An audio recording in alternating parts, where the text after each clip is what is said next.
Hello बच्चों, स्वागत है सभी का। तो बच्चों मैथ्स के काफी इंपॉर्टेंट क्वेश्चन आपके लिए लेकर आए हैं। बच्चों ध्यान से समझना, कॉन्सेप्ट को सीखने का पूरा प्रयास कीजिएगा। सवाल को रटना मत, नहीं आंसर को रटना।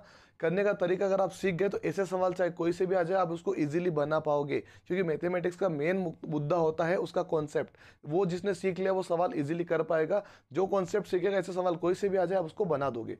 तो कोशिश कीजिएगा कि उसका कॉन्सेप्ट समझे, ना कि उसको रटे। ठीक है, तो पहले क्वेश्चन की ओर चलने से पहले आपसे निवेदन है सभी बच्चों से, सभी फटाफट से लाइक कर दे, शेयर कर दे, सब्सक्राइब करें और कमेंट में जो बच्चा मतलब उसको कैसा लगता है वीडियो, समझ में आ रहा है कि नहीं आ रहा है, वो जरूर कमेंट में अपनी राय जरूर दे। चलिए पहले सवाल की ओर चलते हैं। सवाल है बच्चों, थोड़ा सा यहाँ पे दिख नहीं रहा होगा आपको, तो मैं आपको पढ़ के बता देता हूं। एक पासा फेंका जाता है, पासे पर अभाज्य सम संख्या प्राप्त होने की प्रायिकता बताइए। बच्चों सबसे पहले मैं बता दूं, प्रायिकता जो होती है, प्रायिकता जो होती है वो 0 से शुरू होती है 1 तक होती है ना, इन दोनों के बीच में होती है, ना ही इससे कम, यानी कभी भी माइनस में प्रायिकता नहीं होती है, ना ही 1 से बड़ा, यानी कि अगर कोई संख्या नीचे 3 है तो ऊपर कभी भी बड़ा अंक नहीं आ पाएगा। इससे नीचे जो हर जो रहता है, नीचे वाली संख्या हर बोलते हैं, इससे बड़ा अंक नहीं आ सकता। 3 के बटे में 3 आ सकता है, 3 के बटे में 2 आ सकता है, 1 के बटे में 3 आ सकता है, लेकिन कभी भी बड़ा अंक नहीं आ सकता। जैसे आपको देख सकते हैं यहाँ पे कभी नीचे वाले से बड़ा अंक नहीं है ना, मतलब प्रायिकता हमेशा नीचे वाले अंक से ऊपर वाली छोटी ही रहती है हमेशा, क्योंकि नीचे जो रहता है टोटल नंबर रहता है। टोटल नंबर से कभी भी बड़ा अंक नहीं आ सकता है। मतलब मेरे पास 3 रुपए, तो मैं ज्यादा से सामने लोग कितने दे सकता हूँ, 3 ही रुपए दे पाऊंगा ना, वो वाली बात है। तो ये वाला उसको ध्यान रखिएगा। अब हम समझते हैं भाई सवाल को क्या पूछा गया है। ठीक है, सवाल में पूछा कि पासा फेंका गया। चलो पासा समझते हो आप। पासे में 6 फलक होते हैं। कितने फलक होते हैं? 6 फलक होते हैं। ये आपको माइंड में पता है, 6 फलक होते हैं, सभी को पता है। तो कौन कौन से होते हैं भाई? 1 होता है, 2 होता है, 3 होता है, 4 होता है, 5 होता है और 6 होता है। ठीक है, अब उसने ये हमने लिख दिया पासे का। उसने बोला अभाज्य सम संख्या प्राप्त करने की प्रायिकता। अभाज्य सम संख्या, तो पहले आपको यह समझना पड़ेगा अभाज्य संख्या किसे कहते हैं बच्चों। तो अभाज्य संख्या वो होती है जो स्वयं से कटे। किससे कटे? स्वयं से या फिर 1 से कट जाए। तो कौन सी अभाज्य संख्या है बच्चों? स्वयं से कटे या फिर 1 से कटे। तो एक पहले आपको बता दूं, एक ना तो भाज्य है ना ही अभाज्य। ना ही क्या है वो? अभाज्य। इन दोनों में ये नहीं आती है, इन दोनों में ये नहीं आती। ठीक है, तो एक तो ना तो भाज्य है ना ही अभाज्य, छोड़ दो, एक का रोल खत्म हो गया। 2 जो है वो कौन सी है? अभाज्य संख्या है, लिख देता हूँ मतलब अभाज्य। 3 भी अभाज्य संख्या है, बिल्कुल अभाज्य संख्या है। 5 भी अभाज्य संख्या है। क्यों है भाई? क्योंकि 2 से कटेगा या फिर 1 से कटेगा, 3 से कटेगा या फिर 1 से कटेगा, 5 से कटेगा फिर 1 से कटेगा। 4 जो है 2 से भी कट सकता है, 4 से भी कट सकता है और 1 से भी कटेगा। 3 संख्या से कट रहा है। कम से कम 2 और ज्यादा से भी 2, 2 के अलावा तीसरी संख्या होनी नहीं चाहिए, 2 के अलावा 1 भी नहीं होनी चाहिए। जैसे 1 केवल 1 से कटता तो एक ही संख्या हो रही ना, तो एक संख्या भी अलाउ नहीं है, 3 संख्या भी अलाउ नहीं है, केवल 2 संख्या से ही कटना चाहिए खुद से या फिर 1 से, वही अभाज्य संख्या है। और जो 2 से ज्यादा कट जाए, 2 संख्या से ज्यादा संख्या से कट जाए, वो भाज्य संख्या है। सिंपल, समझ में आ गया। अब उसने पूछा सम संख्या। अब सम संख्या होती है 2 का पहाड़ा होती है, 2, 4, 6, ये 2 का पहाड़ा होती है। ठीक है, अब उसने बोला अभाज्य सम संख्या। अब देखो अभाज्य संख्या तो भाई ये 3 है और सम संख्या केवल 2 आ रही है। मतलब 2 कितनी संख्या हमारे पास? 2 ही एकमात्र संख्या है जो कि अभाज्य भी है और सम भी है। ठीक है, तो सिंपल सी बात देखिए, प्रायिकता क्या हो जाएगी? टोटल 6 संख्या में से हमारे पास एक ही ऐसी संख्या है जो कि अभाज्य भी है और क्या है? सम भी है। तो आंसर हो जाएगा 1/6 बच्चों। 6 में से टोटल 6 है, 6 में से एक ही संख्या है हमारे पास, जिसका आंसर हो जाएगा 1/6। ठीक है, पसंद आया तो लाइक कर दो फटाफट से। चलिए आगे बढ़ते हैं सेकंड क्वेश्चन की ओर। 3 संख्याओं में 1:2:3 का अनुपात है। 2 बिंदुओं का अनुपात बोलते हैं। इनके घनों का योगफल 26,244 है, तो संख्या ज्ञात कीजिए। अब बच्चों इसकी भी ट्रिक बताता हूं, पहले आपको समझना पड़ेगा। ऑप्शन से मैं इसकी ट्रिक बताने वाला हूं, अगर आपको ऐसा सवाल देखने को मिले जहां पर ये ट्रिक लगती हो। ठीक है, अब मैं क्या नियम बताने वाला हूं यहाँ पर, विभाज्यता के नियम के कुछ रूल। देखिए बच्चों, मैंने अब ये एक और चीज समझिए अब ध्यान से। ये क्या है? 3 घनों का योगफल है। मतलब जैसे 3 संख्या दे रखी, घन का मतलब क्या होगा? अगर मान लो मैं यहाँ पे लेके चलूँ 4 वाला ऑप्शन, 4 की घात 3, 8 की घात 3 और 12 की घात 3 का, अगर मैं जैसे मान लो 4 का गुणा 4 में 3 बार कर दूं ऐसे, इसका जो भी आंसर आएगा उसको जोड़ूंगा इसके साथ, फिर इसके साथ ऐसे कर करके, तो बहुत लंबी प्रोसेस हो जाएगी ना। तो हमको क्या समझना है बच्चों, ये संख्या ऐसी संख्या आपको मिलेगी अगर मैं, अब ये बताओ इन घनों का अगर मैं यूज करूंगा, जो भी संख्या दे रखी है उससे संख्या कटेगी ना, क्योंकि उन्हीं के घनों से बन रही है, नहीं उन्हीं के गुणों से बन रही है ना। जैसे अगर मैं 9 लूंगा तो 9 का 9 में गुणा करूंगा, 9 में 9 में 81, और 81 में फिर मैं 9 का गुणा करूंगा तो फिर एक संख्या आ जाएगी। मतलब ये गुणे के योग से बन रही है ना। अब ये बताओ गुणे के योग से बन रही है तो यहाँ पे देखिए कि जो 4, 8, 12 एक ही पाढ़े में आता है, 8, 16, 24 एक ही पाढ़े में आता है, 5, 10, 15 एक ही पाढ़े में आता है, 9, 18, 27 भी एक ही पाढ़े में आता है। तो यहाँ पर अगर 4 कटेगा वो 8 भी काट पाएगा, 8 कटेगा वो 12 भी काट पाएगा, सिंपल सी बात है ना। 9 काटेगा 18 भी काट पाएगा, 18 कटेगा। हालांकि हमें 4, 8, 12 का हम रूल भी समझ लेंगे, ठीक है, 2 से कट रहा है। पहले यहाँ पे समझिए रूल कौन सा लग रहा है। हालांकि हम इसको बांट भी सकते हैं ना, आप चेक भी कर सकते हो हर एक संख्या से। जैसे एक और चीज समझाता हूँ, इक्का एक अंक से समझाता हूँ। पहले मैंने पहला ऑप्शन ले लिया, क्या ले लिया, पहला ऑप्शन ले लिया। मैं आपको 2 रूल समझाऊँ उसके अंदर, पहला मैं बताऊंगा ऑप्शन लेके। पहला मैंने ऑप्शन लिया 9, 9 का घन क्या होगा, 9 को 3 बार लिखना, सिंपल, प्लस लगाऊंगा। 18 घन का मतलब क्या होगा, 18 को मैं 3 बार लिखूंगा, सिंपल, प्लस लगाऊंगा, योगफल बोला ना, प्लस लगा दिया। 27 को मैं कितनी बार लिखूंगा, 3 बार लिखूंगा, सिंपल, ये मैंने लिख दिया। ठीक है, अब मैं इसका 9 में 9 का गुणा करूँगा, 9 में होता है 81, और 81 में 1 का गुणा करूँगा, 9 1 कम 9, यानी इक्का अंक मुझे 9 आया। मुझे पीछे 4 चाहिए ना, सबको करके चेक करते, प्लस लगाया, 8 उठी 64 आया, 64 का फिर 8 चौक 32, यहाँ पे 2 आया। इक्का अंक मैंने क्या ले लिया, यहाँ पे 2 ले लिया 8 वाले का। चलिए इसमें करते हैं, साथ ही 49 में कितना आया, 9 आया, 9 7 कितना होता है 63, तो 3 ले लिया। इनको जोड़ते हैं, 9 10 11 12 13 14, पीछे क्या आ रहा है 14 का 4, यानी ये बन रहा है। हो सकता है ये रूल लग रहा हो, लग रहा क्या लग रहा, 4 आ रहा है पीछे। अब एक और रूल समझते हैं इसी का बच्चों, आंसर यही है, पकड़ में आपको यहीं पे आ चुका है ना। कंफर्म करने के लिए मैं एक और तरीका बताता हूँ। अब रूल क्या होता है बच्चों, 9 से वो संख्या कटनी भी चाहिए। देखिए ये जो संख्या इनको जोड़ेंगे, 4 और 4 8, 9 10, 10 और 6 16, 16 और 2 18, 18। क्या 18 जो संख्या है, 18 जो संख्या है क्या 9 से डिवाइड है, 9 से डिवाइड है, बिल्कुल 9 से डिवाइड है। तो ये पूरी संख्या 9 से भी डिवाइड होगी, 18 से भी होगी, और 27 से भी हो जाएगी, कहीं ना कहीं आपको देखने को मिलेगा। तो ये रूल लगा के हमारे इसका आंसर निकाल सकते हो। इसके पहले वाला जो मैंने आपको बताया, ये वाला जो रूल है, आपको वापस बता देता हूँ, ये वाला, इसको भी लगा के आप सभी का चेक करके देख सकते हो। इसका आंसर केवल क्या आएगा, ए ही इसका आंसर होगा। आप चाहो तो चेक करके मुझे कमेंट करके बताना क्या इसके अलावा कोई आंसर हो पा रहा है। चलिए सेकेंड थर्ड सवाल पे आ चुके हैं। चलिए सवाल बहुत अच्छा है, समझेंगे ध्यान से। सवाल बोल रहा है एक भिन्न का हर अंश से 5 कम है। एक भिन्न का हर अंश से 5 कम है, मतलब माइनस कर देंगे। यदि अंश और हर में दोनों में 2 जोड़ दिया जाए तो यह 2 हो जाती है। मतलब बोल रहा है कि भाई एक संख्या है जो अंश और हर दोनों में होती है। अंश, एक भिन्न का हर अंश से 5 कम है। कितने कम है, अंश से 5 कम है। अगर मान लो मैं अंश को x मानूं तो हर क्या हो जाएगा, हर क्या होता है बच्चों, ऊपर वाली संख्या को अंश बोलते हैं, नीचे वाले को हर बोलते हैं। अगर मैं x मानूं ऊपर वाली संख्या तो हर अंश से 5 कम है। हर उसके अंश से, अंश अगर x है तो x से मैं 5 कम कर दूंगा तो हर ऑटोमेटिक 5 हो जाएगा। यानी अगर x का मान 10 आया तो नीचे तो 5 ही बचा, क्योंकि 10 में से 5 घट जाएंगे, ऑटोमेटिक 5 कम हो जाएंगे हर में। बिल्कुल हो गया। चलिए आगे क्या बोल रहा है वो, आगे बोल रहा है कि यदि अंश और हर दोनों में 2 2 जोड़ दिया जाए, मतलब मैं इसमें भी 2 जोड़ दूं, इसमें भी 2 जोड़ दूं, तो क्या प्राप्त हो जाएगा, मुझे 2 प्राप्त हो जाएगा। ठीक है, 2 के नीचे कुछ नहीं, हम 1 मान सकते हैं, बिल्कुल मान सकते हैं। चलिए क्रॉस, पहले इधर सोल्यूशन हो रहा है, इधर घट रहा तो घटा देते हैं। क्या घट रहा है, ऊपर तो कुछ भी नहीं घट रहा, तो इसको ऐसा कैसा लिखा, एक्स भी ऐसा कैसा लिखा, -5 में से 2 गया तो माइनस का 3 बच जाएगा, बराबर में 2/1। ठीक है, 1 का गुणा हम एक्स स्क्वायर इसमें कर देंगे, 1 का गुणा इसमें करेंगे, 2 का गुणा इसमें करेंगे। ठीक है, क्रॉस हो जाएगा, इसका इसमें कर देंगे। तो 1 का इसमें करूँगा तो x + 2 ऐसा कैसा ही रहेगा, बराबर का बराबर लग जाए बीच में। अगर 2 का मैं x में करूँगा तो 2x हो जाएगा, बीच में माइनस से लगा दिया, 2 तिया कितना हो जाएगा, 6 हो जाएगा। बिल्कुल हो गया। चलिए एक्स वाली संख्या को इधर करते हैं, बिना एक्स वाली संख्या को एक साइड करते हैं, यानी एक्स को इधर लाया। देखिए पहले तो इसको सही करते हैं, एक्स को लिखा, ये 2x इधर आया तो प्लस की संख्या थी, ये माइनस में हो जाती है ना। चिन्ह चेंज होते हैं जब बराबर के इधर उधर भेजते हैं। अब बराबर लगा, पहले से माइनस का 6 लिखा हुआ है, ये प्लस की संख्या उधर गए तो माइनस का 2 हुआ, बिल्कुल हुआ। 2x में से 1x चला गया तो 1x बचा, बड़ी संख्या माइनस के, इसलिए माइनस का चिन्ह लगा दिया।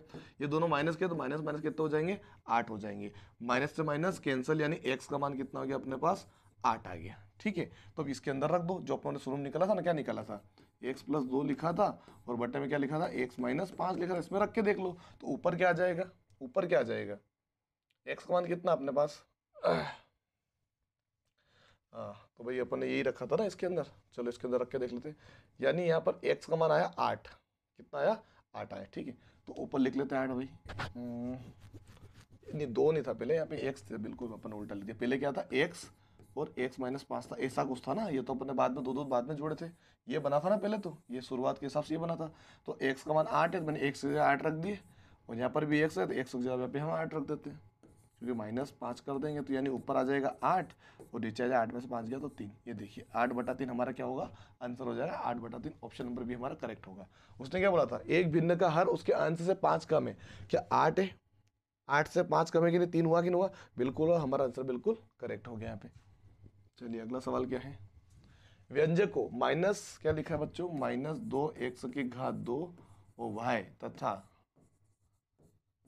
क्या लिखा है 4x y² उभयनिष्ठ गुणनखंड बच्चों, यानी HCF निकालना, दोनों के बीच में जो कॉमन चीज है वो निकाल लो। फैक्टर करके हम निकाल लेते हैं, देखिए कैसे निकालेंगे, ठीक है। गुणनखंड निकालना है, देखिए ध्यान से देखिएगा कैसे निकालेंगे। कॉमन निकालना अपने को, क्या क्या निकल सकता है देखिए। अगर मैं इसके अंदर देखूं, मैं इसके टुकड़े करके देखता हूँ, जैसे -2 गुणे में एक x आ जाएगा, डबल x आ जाएगा, गुणे में y आ जाएगा। एक तो ये हो गया, ये दोनों, फिर ये अकेला है तो ये अकेला, निकाल दिया, बिल्कुल निकाल दिया, ठीक है। चलिए इसमें देखते हैं, क्या 2 के गुणे में 2 लिख सकता हूँ मैं, बिल्कुल लिख सकता हूँ। x आ जाएगा एक बार, और y की घात 2 है तो y को हम लिख देंगे 2 बार। जैसे कि हमने x की घात 2 थी, x को 2 बार लिखा यहाँ पे, ऐसे y को हमने 2 बार लिख दिया। अब दोनों में सेम क्या है, देखिए यहाँ पे मुझे 2 मिल रहा है केवल, क्योंकि माइनस नहीं है तो मैं इसमें से 2 को बाहर कर लिया, 2 लिख लिया। इसके पास एक x इसके पास है, एक x इसके पास भी, तो मैंने ये बाहर कर लिया। इसके पास एक y है, इसके पास भी एक y है, तो मैंने बाहर कर लिया। ये हो गया दोनों के बीच में कॉमन, यानी कि 2xy बच्चों हमारा क्या हो गया, आंसर हो गया। ये था HCF निकालना, इस प्रकार से आप निकाल सकते हो, ठीक है। HCF का एक और रूल भी होता है, जो सबसे छोटी घात होती है वही उसका HCF होती है। यानी कि जैसे इसके अंदर दोनों में 2 था, 2 छुपा हुआ, 4 के अंदर 2 लिख लिया, छोटी घात इसकी है, इसमें कौन से में x में छोटी घात, इसमें छोटी घात x में x लिख लिया, इसमें छोटी घात y है तो y वाला लिख लिया, हमारा आंसर हो गया। बस इस तरह से पकड़ना, अगर आपने 8वीं में पढ़ा होगा तो चुटकियों में आप इसको सोल्व कर लोगे, है ना। चलिए चलिए चलिए चलिए अगला सवाल बच्चों, यहाँ पर देखिए कुछ ज्यादा वाला बड़ा सवाल नहीं है, बहुत छोटा सवाल है, बस देखने में लग रहा है आपको। अब सिंपल तरीके से देखिए, यहाँ पे लिखा 2/3 x प्लस 1/2 और y, 2/3 x माइनस 1/2 में y बराबर, यानी दोनों संख्या यहाँ पे देखिए सेम दिख रही है आपको, बस प्लस और माइनस का फर्क है बच्चों, वाला फॉर्मूला लग जाएगा ना। कौन सा लग जाएगा, a माइनस बी की घात 2, यानी अब a माइनस बी की घात 2 मतलब क्या हो जाएगा, मतलब दोनों की घात 2 कर सकते हैं ना, मतलब इस प्रकार से ना, इस प्रकार से कर सकते हैं, बिल्कुल कर सकते हैं। यानी क्या हो जाएगा, अगर मैं इन दोनों को सेम को इस प्रकार से लिख दूं, यानी क्या लिख दूं, 2 की घात 3, अगर ब्रैकेट हटा दे अपन, क्या मैं इसको ऐसा लिख सकता हूँ, देखिए इसको हटा देता हूँ, दोनों सेम है ना, 2/3 x की घात पूरे की 2 कर सकते हैं, कर सकते हैं कि नहीं कर सकते हैं, बिल्कुल कर सकते हैं। और बीच में प्लस माइनस मतलब माइनस आएगा, प्लस माइनस क्या होता है, प्लस माइनस माइनस होता है, ठीक है। सभी ऑप्शन में माइनस लगा हुआ, कोई दिक्कत नहीं। 1/2 y की घात भी क्या हो गई 2, इसको सोल्व कर दो, 2 दूनी कितना हो जाए, घात मतलब सब में 2 इसका मतलब क्या हो, इसकी भी घात, इसकी भी घात, इसकी भी घात, तभी तो ब्रैकेट में लगी ना, ब्रैकेट का मतलब होता है सभी के लिए वो घात होगी, है ना। तो 2 की घात क्या हो जाएगी 4, 2 का 2 में गुणा कर 4, 3 में 3 का गुणा करेंगे 9, और x में x का गुणा करें 100 की घात 2। ये ऑप्शन कहाँ पे दिख रहा है आपको, किस वाले में दिख रहा है, इसमें दिख रहा है, बिल्कुल दिख रहा है। चलिए आगे चलते हैं, माइनस लगा है माइनस, चलिए इसमें 1 में 1 का गुणा करो तो 1 ही आएगा, 2 में 2 का गुणा करेंगे 4 आ जाएगा, y में y का गुणा करेंगे तो 2 आ जाएगा। बच्चों ये वाला ऑप्शन कहीं पे दिख रहा है आपको, कहीं पे दिख रहा है, मुझे तो दिख रहा है कौन सा ऑप्शन, बी वाला ऑप्शन आपको दिख रहा होगा, तो हमारा आंसर बी वाला ही होगा, ठीक है। क्या होगा, बी वाला आंसर हमारा बिल्कुल करेक्ट होगा। बच्चों ये कॉन्सेप्ट था, वो छोटा सा फॉर्मूला था a² माइनस b² का, ये जिसके टुकड़े करके उन्होंने दिए थे, हमने उसको सोल्व कर दिया, ठीक है, इतना सा था बस। चलिए आगे चलिए, यहाँ पर बच्चों घनमूल दिया गया है, बल्कि लिखा गया नहीं, लेकिन घनमूल कैसे पता चल रहा है, क्योंकि यहाँ पर छोटा सा लिखा हुआ है 3, जब 3 लिखा हुआ मतलब क्या हो गया ये, अरे क्या हो गया, 3 लिखा मतलब क्या हो गया, ये हो गया घनमूल। अगर कुछ भी लिखा नहीं होता उसका मतलब होता है वर्गमूल। अब 3 लिखा मतलब क्या होगा, इसके टुकड़े करके 3 के टुकड़े में बाहर बांटेंगे अपन, उसको बाहर निकाल लेंगे, क्या निकाल लेंगे, बाहर निकाल लेंगे। तो बच्चों यहाँ पे समझने की कोशिश करना, ऊपर माइनस है, ऊपर माइनस है, यानी कि अब घन है मतलब क्या होगा, 3 बार माइनस लगेगा ऊपर, तो प्लस में आंसर आ ही नहीं सकता, तो ये 2 ऑप्शन तो हो गए गलत, सिंपल सी बात है, 2 ऑप्शन तो हो गए गलत, है ना। अब बचे कौन से 2 ऑप्शन बचे, अब नीचे बड़ी संख्या तो बड़ी संख्या नीचे आएगी, ऊपर छोटी संख्या ऊपर आएगी, हमारा आंसर हो गया सी, ये हो गया सोल्यूशन। लेकिन अगर आपको कॉन्सेप्ट समझना है तो भाई कॉन्सेप्ट वाला समझ लेते हैं। चलो इसको हटाओ, सब हटा दो। चलिए अब हम करेंगे क्या, घनमूल है सबसे पहले तो घात 3 मतलब 125 का मैं निकालूंगा एलसीएम। क्या निकालूंगा, एलसीएम। बच्चों 5 से जाएगा क्योंकि पीछे 5 लिखा है, तो 5 5 दूनी 10, 2 बचा, 5 25, 25 बार में गया, 5 से करेंगे 5 बार में, 5 से करेंगे एक एक बार। यानी अगर मैं अंडर रूट के अंदर इसको बनाऊँ, यहाँ पे 3 लिख दूँ और ऊपर मैं लिख सकता हूँ 5 के गुणे में फिर 5 और गुणे में फिर 5, यही होगा क्योंकि माइनस मैंने हटाया तो वापस मैंने माइनस लगा दिया। ये हो गया अपना ये वाला, ठीक है। अब हम आते हैं 729 में। 729 का मैंने निकाला एलसीएम। बच्चों किससे जाएगा, 7 और 2 2, 9 9 18, यानी 3 से जाएगा। 3 दूनी 6, 1 बचा, 12 हो गया, 3 चौक 12, 3 तिया 9, फिर 3 से जाएगा, 3 8 24, 3 1 कम 3, फिर 3 से जाएगा, 3 दून 6, 3 नम 3 7 21, फिर 3 से जाएगा, 3 नम 27, फिर 3 से जाएगा, 3 तिया 9, फिर 3 से जाएगा, 3 1 कम 3, यानी 1 2 3 4 5 6 बार नीचे आया। 1 2 3 4 5 और ये 6, ठीक है, 6 बार हमने लिख दिया। अब क्या होगा, जब बच्चों ब्रैकेट हटता है ना तो 3 संख्या में से एक संख्या बाहर करेंगे, तो 3 संख्या में से एक संख्या ऊपर मैंने बाहर कर ली, सिंपल। और इन तीनों में से एक संख्या बाहर होगी, इन तीनों में से एक संख्या बाहर होगी, यानी 3 इधर से इसमें से आ गई और 3 इसमें से आ गए, मतलब 3 के गुणे में 3 लिख दिया, यानी क्या माइनस के 5 बटे में 3 तिया 9। बच्चों जो मैंने पहले बोला था वही अपना आंसर यहाँ पे हो चुका था। बच्चों मैंने ट्रिक करके बताया था, मैंने आपको समझ में कैसे आया ये कॉन्सेप्ट मैंने बता दिया। इस प्रकार से निकालना है आपको। अगर घनमूल आएगा 3 लिखना है, वर्गमूल आएगा तो 2 आएगा लिखा हो, या फिर कुछ भी नहीं आएगा, उसमें 2 2 के जोड़े बाहर करने होते हैं। इसमें मैंने 3 संख्या का एक संख्या बाहर की, 3 संख्या की एक संख्या इसकी, 3 संख्या की एक संख्या इसकी, वो नीचे गुणा हो जाता है। अगर 2 संख्या आ जाए, 3 संख्या आ जाए, जितनी भी आ जाए उसका वापस गुणा कर दो। ये बात समझ में आई, ट्रिक समझ में आई। मैंने क्या समझाया था यहाँ पे कि अगर ऊपर माइनस में है, अगर घात 3, अगर जो मान लो यहाँ पे वर्ग होता ना तो आंसर प्लस में हो जाता, क्योंकि 2 संख्या का माइनस माइनस प्लस हो जाता है। लेकिन 3 संख्या में क्या होता है, माइनस माइनस कैंसिल होगा, फिर भी एक माइनस तो बच ही जाएगा ना, तो आंसर माइनस में आता। तो ये 2 ऑप्शन तो मैंने गलत पहले बता दिए थे। नीचे बड़ी संख्या नीचे बड़ा अंक आएगा, ऊपर बड़ी छोटी संख्या छोटा अंक नीचे ऊपर आएगा। कॉन्सेप्ट समझ में आना चाहिए बच्चों बस। चलिए अगला सवाल बच्चों दिया है, यदि एक बेलन की त्रिज्या आर है, त्रिज्या क्या दे रखी, बेलन की त्रिज्या दे रखी है आर, बेलन की त्रिज्या आर, आर मतलब रेडियस, रेडियस मतलब आर है, त्रिज्या को ही आर बोलते हैं वैसे, ठीक है, त्रिज्या का ही शॉर्ट फॉर्म है। त्रिज्या क्या है, आर है भाई, बेलन की त्रिज्या क्या है, आर है। तथा इसकी ऊंचाई, ऊंचाई एच से लिखी जाती है। ऊंचाई कितनी है, 2 गुनी है, कितनी है, 2 गुनी किसकी, त्रिज्या की। तो त्रिज्या अपनी आर है, तो आर में 2 का गुणा कर दो, 2 आर हो जाएगा।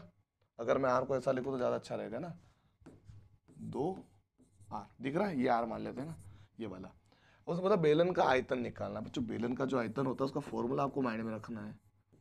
बेलन का आयतन, इसका फॉर्मूला होता है पाई आर स्क्वायर एच, ठीक है, पाई आर स्क्वायर एच, ठीक है, बात आई समझ, बिल्कुल आई। अब देखो यहाँ पर मुझे ये दिख रहा है भाई पाई का मान तो मेरे पास नहीं है, आर का मान मेरे को तो आर ही दिया है, तो आर को जैसा कैसा रख दूंगा मैं। एच कितना दे रखा है, एच अपना दे रखा है 2 आर, यानी 2 और आर ऐसे लिख सकता हूँ मैं गुणे में, क्योंकि गुणे में है, ठीक है। क्या ये ऑप्शन में है, नहीं है, तो आगे क्या करें, अंदर गुणा हो जाएगा ना। देखिए समझिए ध्यान से, मैंने क्या लिखा है पे पाई लिखा है, पाई के गुणे में क्या लिखा है, फिर आर स्क्वायर लिखा है, फिर गुणे में 2 है, फिर गुणे में आर, इसका मतलब ये हुआ, इसका मतलब ये हुआ। तो देखो पाई तो ऐसा कैसा रह जाएगा, संख्या में से आगे बैठ जाती तो आगे बिठा दी, आर का गुणा 2 आर में कर दिया तो ऑलरेडी कितने हो गए, 3 हो गए। तो 2 पाई आर की घात 3, 2 पाई आर की घात 3। बच्चों हमारा ऑप्शन नंबर ए बिल्कुल करेक्ट यहाँ पर हो जाएगा, ठीक है। चलिए अगले सवाल की ओर चलते हैं। अगला सवाल है हमारा 70। बच्चों ये सवाल तो आपको करना पड़ेगा, करना ही पड़ेगा। कमेंट करके बताना बच्चों, अगर आप बच्चों ने अभी यहाँ तक वीडियो देखा ना, वो बच्चों सब्सक्राइब जरूर करें, क्योंकि आपके लिए ही किया जा रहा है। आपको आने वाले समय में अगर इस पर अच्छा रिस्पांस मिला ना, तो आपको एक से बढ़िया एक वीडियो, अभी 7 तारीख हो रही ना, 8 9 2 दिन में आपको स्पेशल वीडियो मिलेगा मैथमेटिक्स का, और साइंस का भी मैं दूंगा। अगर मुझे अच्छा लग रहा है तो मैं साइंस का भी दूंगा। चलिए मतलब सामान्य विज्ञान की बात हो रही है ना, जनरल साइंस की बात हो रही है यहाँ पे। चलिए तो इसको आप मुझे कमेंट करके बताइएगा 48 का आंसर।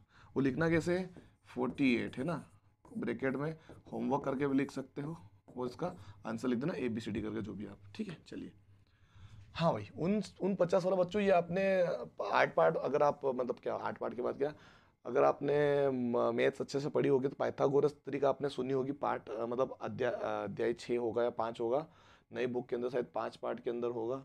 वर्गमूल वाले पार्ट में हो सकता है शायद से, वर्गमूल वाले में, कक्षा 8 की बात कर रहा हूँ मैं, ठीक है। तो बच्चों आपको पहला होगा, जो पहला सदस्य जो होता है, जो ऑप्शन से ही लेंगे अपन, है ना, पहला सदस्य पहला ही ऑप्शन होता ही होता है। यानी एक फॉर्मूला होता है पाइथागोरस तरीका, फॉर्मूला क्या होता है, मैं आपको लिखा देता हूँ, पाइथागोरस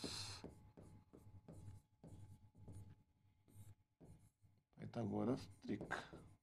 इसका फॉर्मूला होता है 2m² + 1 या m² - 1। इन दोनों को आगे पीछे कर सकते हैं। तो यहाँ पर जो पहला सदस्य होता है 2m के बराबर होता है। क्या आता है? 2m के बराबर होता है, आपको पता होना चाहिए। अगर मैं पहला ऑप्शन लेके चलो 8, क्या लेके चलो 8, तो 2m के बराबर क्या आ जाएगा? 8 आ जाएगा। तो यहाँ पे अगर 2 को उधर भेजूंगा मैं तो किस में चला जाएगा वो? ये गुणे में किस में आ जाएगा? भाग में आ जाएगा। तो m का मान क्या आ जाएगा मेरे पास? 2 चौक 8, यानी m का मान आ गया मेरे पास 4 आ गया। ठीक है, तो 8 तो अभी तक अपना सही जा रहा है। अगर मैं सॉल्यूशन करूँ, देखो 15 आ रहा है, मतलब इसके अंदर रखना पड़ेगा। अगर चेक करता हूँ मैं m² कितना है, अगर मैं m² की जगह 4 रखूँ, क्योंकि m का मान मेरे पास 4 आ चुका है ना, तो 4 का स्क्वायर हो जाएगा -1। तो 4 चौक 16, 16 में से 1 गया, कितना बचा? 15 बचा। बन रहा है 15? बिल्कुल बना। अब 17 बचना चाहिए। इसमें रख के देखिए, m² + 1 करना है तो 4 चौक 16 हो जाएगा, 4 की घात 2 + 1, 4 चौक 16, 16 में 1 जोड़े कितना हो जाएगा? 17। यानी हमारी ट्रिक बिल्कुल काम करे। तो ऑप्शन नंबर हमारा कौन सा सही होगा? ऑप्शन नंबर 1 हमारा करेक्ट है ना बच्चों। ये आपके मैथमेटिक्स में देखने को मिलेगा, कक्षा 8 के अंदर है ना। अगर आपने अच्छे से पढ़ा हुआ ना मैथमेटिक्स, तो ये ट्रिक वाले सवाल आपको मेरे पहले ही आपको करना आ जाना चाहिए। पहला सदस्य हमेशा वही रहता है जो कि 2m के बराबर यहाँ पे लिखा रहता है। फिर m की वैल्यू निकाल के हम चेक करते हैं फॉर्मूले के अंदर। ये फॉर्मूला होता है बच्चों, फॉर्मूला भी वो पूछ सकते हैं। चलिए लास्ट सवाल की ओर चलते हैं हमारे आज के इसमें। तो बच्चों सिंपल तरीके से देखिए, निम्न में से किस संख्या के वर्ग के इकाई के स्थान पर 4 हो सकता है? यानी संख्या का वर्ग करेंगे तो अपने पास ऑप्शन कौन कौन से? 38 है, 45 है, 24 है और 36 है। कंफ्यूजन नहीं होता है। जो वर्ग मतलब क्या होता है? उसी संख्या का उसी संख्या में क्या करना? गुणा करना। क्या कहलाता है? वर्ग कहलाता है। ये आप सभी को पता होगा, आप 8th क्लास में पढ़ रहे हो तो इतना तो आता ही है। ठीक है, अब सिंपल सी बात है, जो पहला अंक का गुणा करके चेक कर लो, हमारा कहेगा 8 64 का 4 इसमें आ रहा है, 5 25 का 5 नहीं आ रहा है, 4 चौक 16 का 6 नहीं आ रहा है, 6 36 का 6 नहीं आ रहा है, क्योंकि एक ही ऑप्शन सही है हमारा 38, क्योंकि इसमें 4 पीछे आ रहा है इकाई का अंक वर्ग करने पर। तो बच्चों ये थे हमारे कुछ क्वेश्चंस। होमवर्क में दिया हुआ होमवर्क कीजिएगा। वीडियो अच्छा लगे तो लाइक कीजिएगा, चैनल पर तो सब्सक्राइब कीजिएगा, बेल आइकन ऑन रखिएगा। आपको 1-2 दिन के लिए आपको बहुत ही अच्छे अच्छे क्वेश्चन देखने को मिलेंगे। और हम थोड़े वीडियो, अगर आप चाहो तो ज़्यादा क्वेश्चन करो, ज़्यादा वीडियो डालो, तो मुझे कमेंट कर जरूर बताइएगा फटाफट से। धन्यवाद बच्चों।